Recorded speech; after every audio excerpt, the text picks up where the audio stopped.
Bhojpuri film का एक बहुत बढ़िया सेट सॉन्ग रिलीज हुआ है। आज हम इसी भोजपुरी फिल्म के गाने के बारे में आप लोगों से बात करने वाले हैं। आप लोग वीडियो में बने रहिए। हेलो दोस्तों, कैसे हो आप लोग? उम्मीद करता हूँ स्वस्थ होंगे, मस्त होंगे।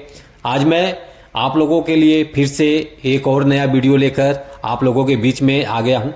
जैसे कि आप लोग थंबनेल में देख पा रहे हैं, आज हम इसी फिल्म के गाने के बारे में आप लोगों से बातें करने वाले हैं। आप लोग वीडियो में बने रहिए, शुरू से लेकर आखिरी तक आप लोग वीडियो को पूरा देखिए, तभी कुछ समझ पाएंगे।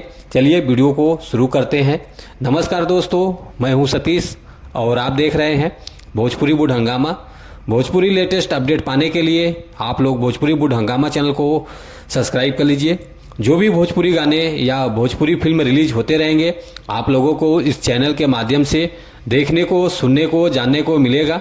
आप लोग फुल सपोर्ट कीजिए भोजपुरी बुड हंगामा चैनल को। चलिए वीडियो को और आगे बढ़ाते हैं। आज हम जिस फिल्म के गाने के बारे में आप लोगों से बात कर रहे हैं, फाइनली फिल्म का नाम है क्रांतिकारी बहू।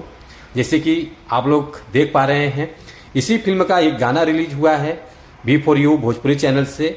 रिलीज होने वाला है 26 दिसंबर 2024 सुबह 9 बजे रिलीज हो रहा है। आप लोग जरूर देखिए इस गाने को। इस गाने को गाया है विकास सोनकर जी ने। इस फिल्म में काजल राघवानी